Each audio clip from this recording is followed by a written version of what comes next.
Hey, Osric. Welcome back to the channel. It's good to see you again. Having fun in Iowa, I assume, as there is so much fun to be had in Iowa. I love your idea, though, after watching your video about having like a year-end best of kind of thing that everybody's doing. So I figure we could do that to end our first year on social drinking, do most influential person and movement of the year. For my drink today, Sam Adams cherry wheat. It's alright. I've had a much, much better cherry wheat at a place called Hinterland in Green Bay. I don't know how far that brewery travels, but it's much better than this. Somehow I'll just have to make do. But yeah, for most influential person and movement of the year, I'm going to have to completely disagree with both of your picks, because I think for my criteria on most influential, I'm going to focus on outcomes and not just noise. And Trump definitely is all about noise. The only outcomes he's had this year is he can manipulate mass media and polling to an extent.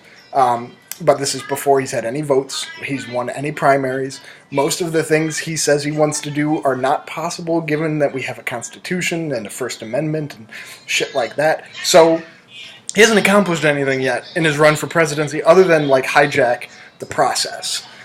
But until he completes the hijack and wins a few primaries and is a legitimate frontrunner rather than just a troll, I don't know that he's really done anything yet. He's just taken over the media because they're stupid and easy to manipulate, and they want ratings more than they want to inform anybody about, stuff.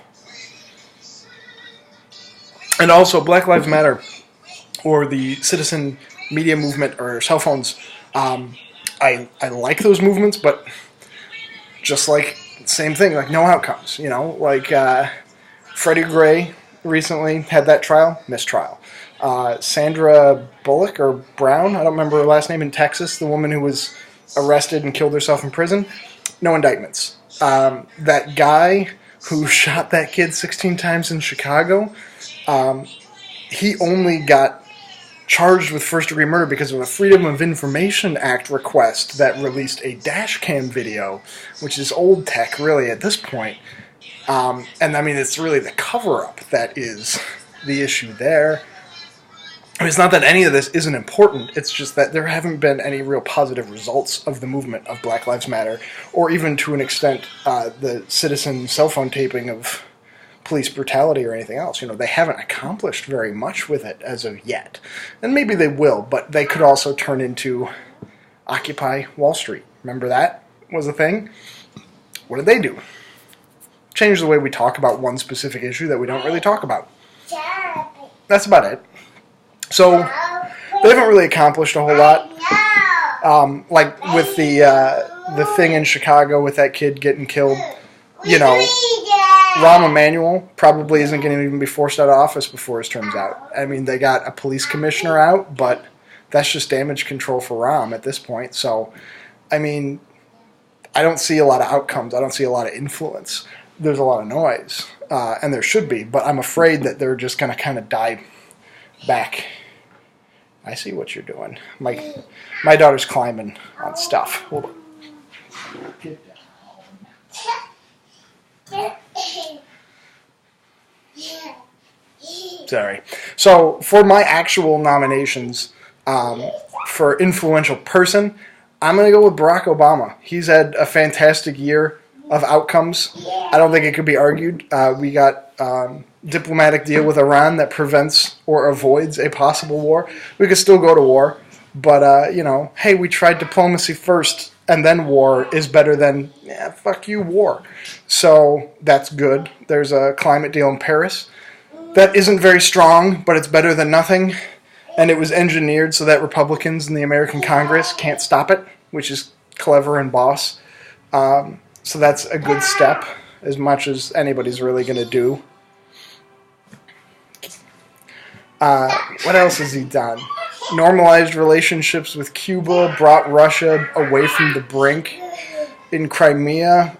We almost had a third world war. No one's talking about when Turkey shot down a Russian jet. And I mean, Obama was calling people like, "What the fuck are you doing?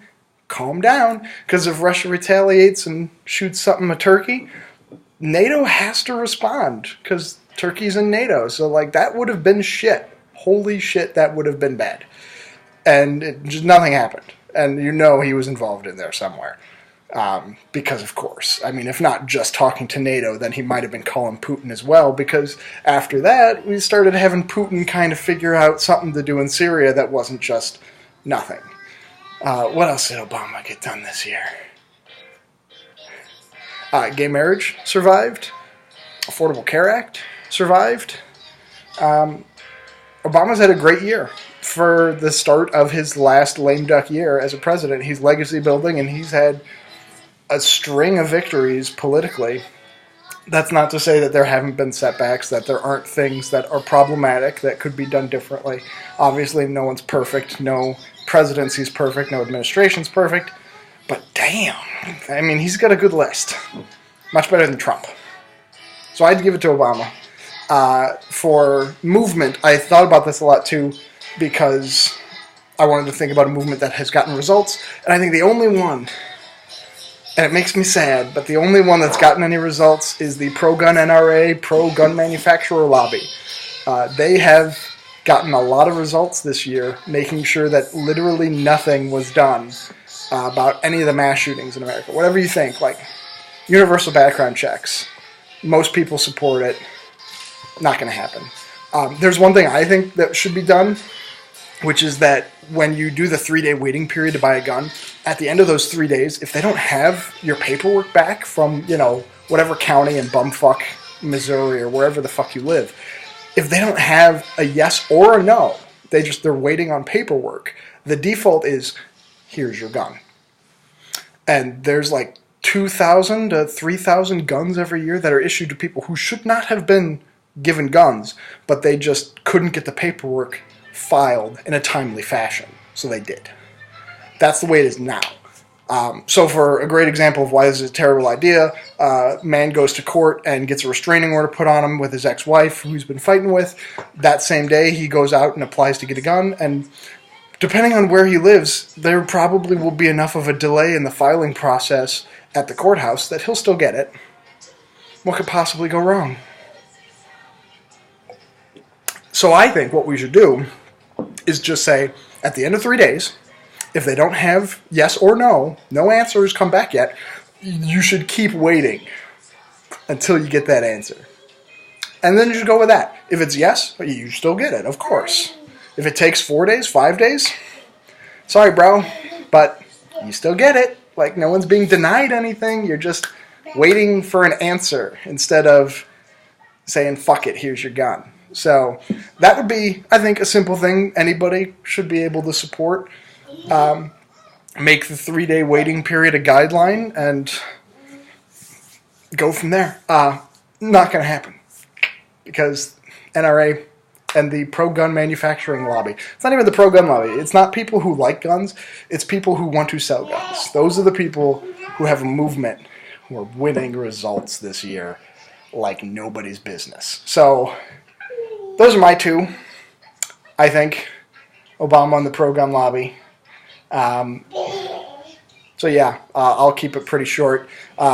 Gary, you should go next and nominate your person of the year and movement of the year. And then we'll have a raffle to see who wins. Maybe an argument in the comments. I don't know. I'm sure if I put some hashtags on here just right, maybe Trump will tweet at me and call me a shithead. That'd be pretty cool. We'll see what happens.